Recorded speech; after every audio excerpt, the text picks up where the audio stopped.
सांसें रोक देने वाली इंडिया वर्सेस न्यूजीलैंड के पहले वनडे मैच में इंडिया ने न्यूजीलैंड को न सिर्फ 12 रनों से हराया बल्कि सीरीज़ में 1-0 से बढ़त हासिल की।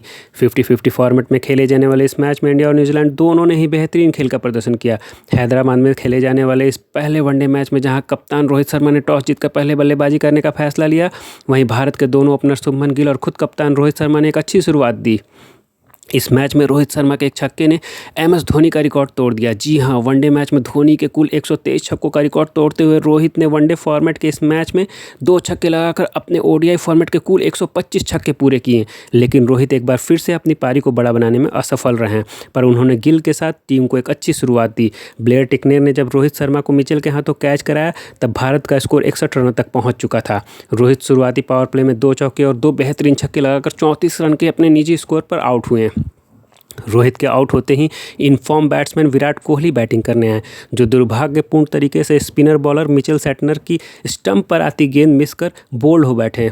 तब तक कोहली ने मात्र 8 रन बनाए थे। तो इस तरह इंडियन टीम ने 88 रनों के स्कोर पर 2 वर्ल्ड क्लास बैट्समैन को खो दिया। कोहली का जल्दी आउट होना भारत के लिए बहुत बड़ा झटका था। भारत अभी इस झटके से उबरा ही नहीं था कि ईशान किशन ने 5 रनों के अपने निजी स्कोर पर लॉकी फर्गुसन के अंदर आती एक बेहतरीन बॉल पर विकेट कीपर टॉम लेथम को कैच दे बैठे। भारत ने 3 विकेट खो दिए थे और अभी तक टीम का स्कोर 100 तक भी नहीं पहुंचा था। अब भारतीय फैंस की पूरी उम्मीद अगले आने वाले बल्लेबाज, जिन्हें मिस्टर 360 डिग्री के नाम से जाना जाता है, पर थी। जी हाँ, मैं बात कर रहा हूँ world number 1 T20 batsman Surya Kumar Yadav की। चूँकि सूर्या जब खेलने आए तब भारत के 3 विकेट लो स्कोर पर गिर चुके थे, इसलिए इन्होंने एक एंड से शुभमन गिल के साथ संभल कर बैटिंग करना शुरू किया। चौथे विकेट के लिए सूर्या और गिल ने एक अच्छी पार्टनरशिप की और टीम के स्कोर को 175 रनों तक पहुंचा दिया। जहां इंडियन फैंस को इस पार्टनरशिप को बड़े होते देखने की उम्मीद थी, वहीं सूर्या ने मिस जज करते हुए एक शॉट पर डेरल मिचन की एक बॉल पर मिचेल सैटनर को कैच थमा बैठे। इस समय भारत 175 पर 4 विकेट खो चुका था। अब उप कप्तान हार्दिक पांड्या बैटिंग करने आए, जिन्होंने परिस्थिति को संभालते हुए 5वें विकेट के लिए गिल के साथ संयम के साथ खेलना शुरू किया। एक और विकेट का खोना भारतीय टीम के लिए मुसीबत बन सकता था। हम सभी यही दुआ कर रहे थे कि अब हार्दिक और गिल एक लंबी पार्टनरशिप करें।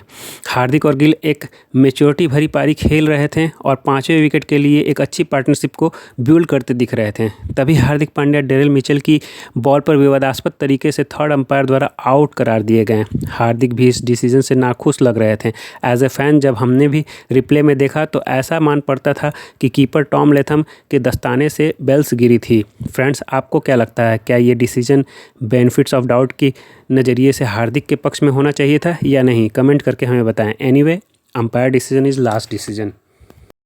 तो इस तरह से भारत ने हार्दिक पांड्या के रूप में 249 रनों पर 5 विकेट खो दिए। लिटरली अब ऐसा लगने लगा था कि भारत किसी तरह 300 के आसपास तक पहुंच जाए, जब छठे विकेट के लिए वाशिंगटन सुंदर खेलने आए।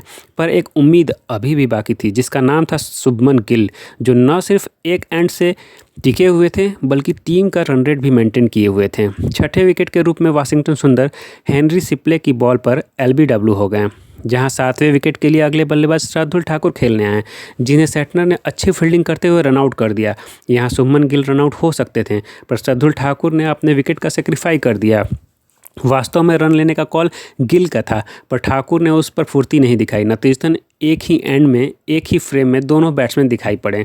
एनीवे, शार्दुल ठाकुर ने यहां अपना विकेट सेक्रीफाई कर इनफॉर्म बैट्समैन गिल को आउट होने से बचाकर ठीक ही किया। पर आपको क्या लगता है, कमेंट करके हमें बताएं।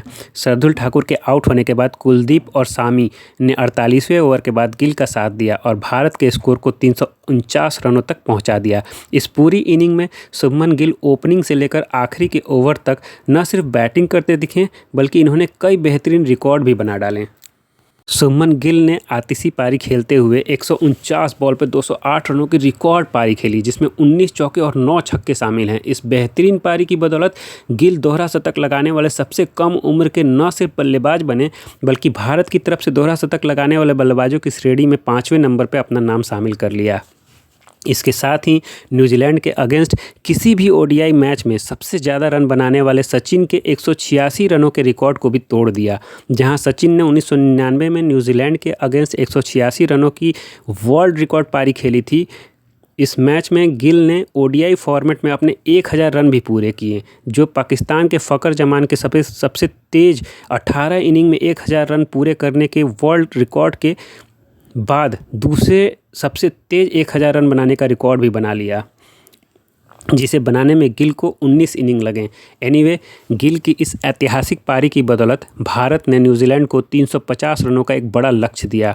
भारत ये जानता था कि अब सामने वाली टीम श्रीलंका नहीं है, तो किसी भी लिहाज से मैच को हल्के में लेने की कोई गलती कप्तान रोहित शर्मा तो बिल्कुल ही नहीं करने वाले थे।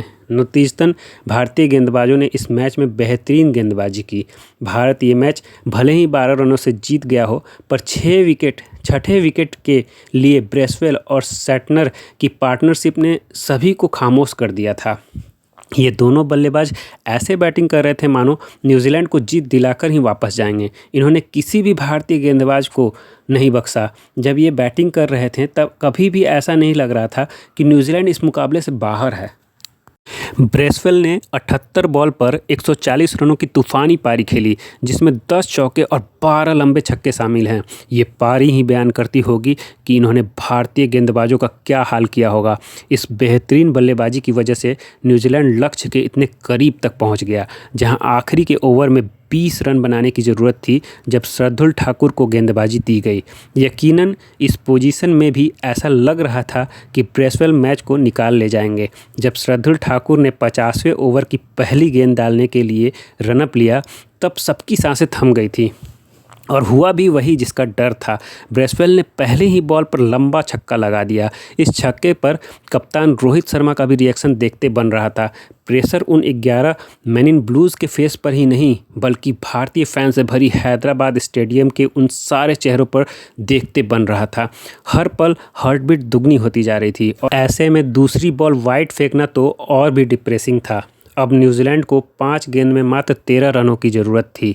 जहां आज का समय 2020 क्रिकेट का ज़माना है, वहां 13 रन बहुत कम लग रहे थे। जहां न्यूजीलैंड जीत के लिए सिर्फ 13 रन दूर था, वहीं इंडियन टीम जीत के लिए सिर्फ 1 विकेट दूर थी। मामला कांटे का टक्कर का था, पर अगली बॉल ऐसी मैजिक बॉल साबित हुई जो करोड़ों भारतीय फैंस के चेहरे पर खुशियां बिखेर गई। जी हां, शार्दुल ठाकुर ने मजबूत दिख रहे ब्रेसवेल को एक यॉर्कर बॉल पर एलबीडब्ल्यू कर दिया और न्यूजीलैंड के आखिरी विकेट अपने नाम की। ब्रेसवेल की ये पारी शुभमन गिल की पारी की तरह ही ऐतिहासिक साबित हुई। फ़र्क बस इतना था कि ब्रेसवेल अपनी टीम को जीत के काफ़ी करीब तो ले गए, पर थोड़े से ही चूक गए। भारत इस मुकाबले में 1-0 से बढ़त हासिल कर चुका है, पर 21 जनवरी को रायपुर में खेले जाने वाले दूसरे ओडीआई मुकाबले में ब्रेसवेल के अगेंस्ट जरूर ही किसी प्लानिंग के साथ टीम इंडिया उतरेगी। क्या भारत लगातार दूसरा ओडीआई जीतकर सीरीज अपने नाम कर लेगा? मजबूत दिख रही न्यूजीलैंड टीम भारत को इतनी आसानी से जीतने तो नहीं देगी। आपको क्या लगता है? कमेंट करके हमें बताएं। अगर भारत न्यूजीलैंड को तीनों ओडीआई मैच हरा दे तो T20 की तरह ओडीआई फॉर्मेट में भी ICC नंबर 1 रैंकिंग पर आ सकता है, पर आसान नहीं होगा न्यूजीलैंड को वाइट वॉश करना।